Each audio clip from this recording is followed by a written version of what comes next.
bagi jawab. Saya dengar kata hati mereka, katanya cari isteri lain. Betul. Itu kalau tak yakin dengan isteri ya, kalau tak yakin dengan suami. Tak pasang. Sebelum kahwin, Masya Allah, bila tali ikon dia mesti bunyi besi kat belakang. Tuntang. Abang tuntang apa tu? Tak, dekat jin. Sebelum kahwin kan lepas kahwin baju pagoda kita dekat dengan dulu. Baju pagoda kita dekat dengan dulu kan. Dulu atas sofa kan. So saya tak yakin lah abang nak menjadi pemimpin untuk sebuah rumah tangga yang bertakwa ni. Apa pilihannya? Tak yakin suami? Sabar ya. Awak solat hajat ya. Muhasabah diri kurangnya tak mana ya. Baca buku Ustaz Rizal kan ya. Senang je tak yakin dengan suami, cari suami lain kan ya. Apa payahnya? Tapi saya nak beritahunya bahawa lelaki ke perempuan ke, poinnya semua ada hak untuk memikirkan kriteria. Tapi dalam ayat hadis ini disebutkan aghlabiahnya. Biasanya yang akan memikirkan tentang itu ialah seorang lelaki. Jadi dalam hadis ini disebutkan, kata Nabi SAW, perempuan itu biasanya dinikahi kerana 4 perkara, iaitu kerana nasabnya, kerana hartanya, kerana rupanya. Tapi kata Nabi, fadfar bidatiddin, pilihlah yang beragama. Kalimat syahadah, nescaya tangan kamu yang akan bersih. Sebagai satu perumpamaan maknanya tak masalah. Ya, tidak masalah. Jadi ayat yang bermasalah dalam hadis tersebut, saya akan buktikan jadi sikit lagi kalau ada ini. Ayat yang menjadi cabaran bagi kita ialah fadfar bidatiddin. Carilah orang yang beragama. Orang yang beragama itu apa maksudnya? Adakah makna orang yang beragama itu banyak yang dia tahu tentang agama? Apakah yang dimaksudkan dengan beragama itu maknanya sijilnya, tercatat kelulusannya adalah daripada jurusan agama? Bidatiddin itu adalah perkataan yang sangat berseni yang menjelaskan bahawa sama ada kecantikan, sama ada harta, sama ada nasab keturunan ataupun apa-apa unsur yang lain, kesemuanya adalah berpaksikan kepada agama. Jadi yang dikatakan berpaksi kepada agama, tengoklah kepada yang itu. Kepercayaannya apa, pandangan hidupnya apa, nilainya dalam kehidupan apakah yang dipegang. Maka disitulah kita dapat menilai keberagamaan seseorang. Bukan hanya bergantung pada soal ilmu dan kelulusannya, tetapi cantiknya berpaksikan agama, hartanya berpaksikan kepada agama, nasabnya adalah nasab yang juga bersandarkan kepada agama. Dan barulah benda-benda yang semua tadi ada nilai. Kalau tidak ada agama, cantik jadi liability, nasab jadi liability, harta jadi liability, dan bukan menjadi aset untuk kita membuat penilaian.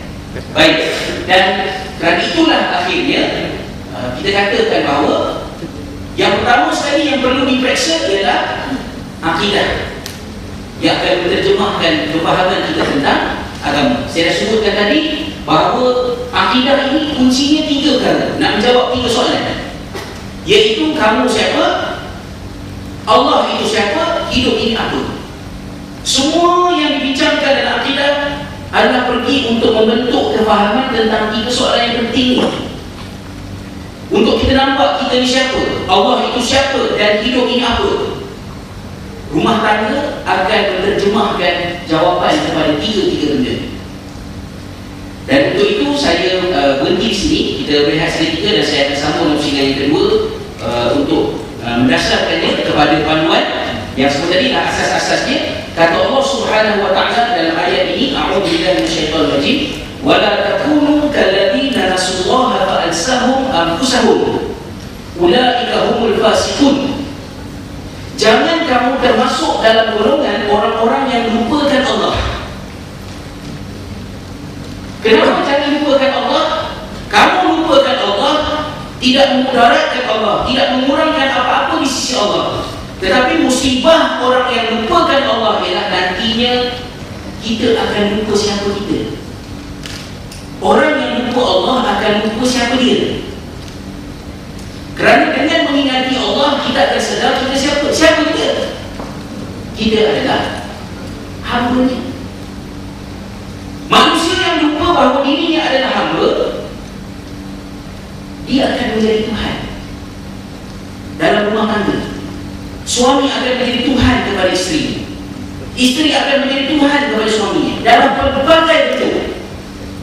Maka sebab itu suami dan isteri mesti sentiasa ingat siapa mereka di permulaan perkahwinan dan di perjalanan rumah tangga itu, bahawa kita semua adalah, kata ayat ini, Allah tidak ciptakan kita semua, melainkan kita semua adalah hamba. Kata Allah, kita hamba. Kita setuju tak kita yang hamba?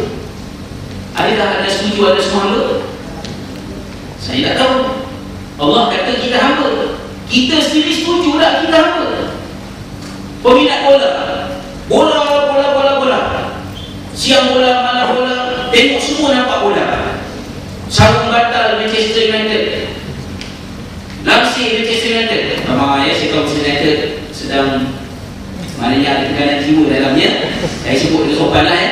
Maknanya semua Manchester United, seperah Manchester United, kuala Manchester United, ya, sejadah Manchester United. Betul dengan dia.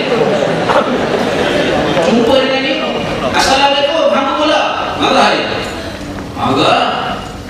Orang mulut jaga sikit, orang pakai boot kat kaki, orang pakai boot kat tangan, kat mulut lah kata dia kan. Marah dia, panggil dia hamba bola. Orang yang gila perempuan.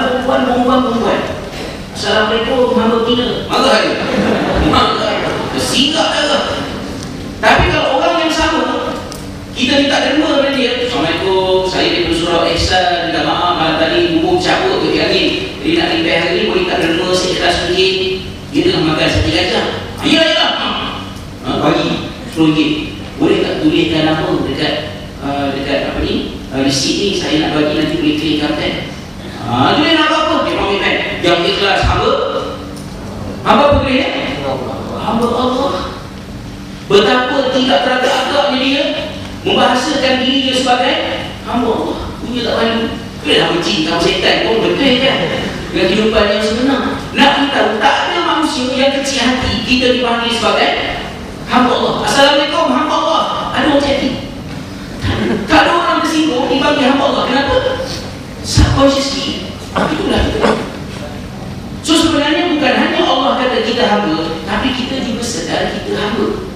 Dan bila kita sedar kita hamba, kita kena hidup macam hamba. Abang kamu kambing kan Apa maksud hidup sebagai hamba? Bila kita hidup sebagai hamba, kita akan sedar bahawa kita ada tugasan. Yang kedua, kita juga sedar bahawa kita sentiasa berhak untuk diuji. Jangan terkejut bila datang ujian. Saya tak tahu Ustaz, saya dah jaga rumah tangga dengan baik, saya jaga makan minum suami, saya jaga perihal anak-anak, saya jaga perihal lagi saya. Tapi suami saya juga. Dia minta dia kan ya? Suaminya seorang Ustaz, ada kekasih lain. Tapi suami saya juga, apa kurangnya saya? Mungkin tak ada kurang apa-apa lah. Akak seorang isteri yang sangat baik, sangat sempurna. Tapi akak adalah hamba Allah. Dan Allah berhak untuk menguji. Bukan sebagai hukuman kat akak, tetapi untuk meningkatkan darjat akak. Berhak untuk diuji. Supaya kita tak kejut, kenapa kita diuji? Sebab kita hamba. Yang bahaya dia tak terlupa, kita hamba, terlupa, tak sedar. Macam orang dekat highway, ada tol. Kenapa nak kejut? Dah awak dekat highway kan? Kena macam tu kan, ada tol. Depan tu. Jadi bila kita sedar, kita hamba, kita tidak terkejut datang ujian. Sebab kita sedar kita hamba dan kita sentiasa merendah diri. Memanglah kau suami, apa kepada Allah Ta'ala? Syurga kamu dia mau dapat gaji apa? Apa syurga kamu di mana? Ya. Yang suami itu syurga ni mana? Yang kata syurga isteri buah tak gaji suami, syurga suami buah dapat gaji apa? Dan yang paling penting, boleh menerima pemberian dan kehilangan ambilan pada bila-bila masa. Anda ingat Abang Zul? Abang Zul yang mana ni? Abang Zul, tsunami 2004 di Pulau Pinang, kehilangan 5 anak serta.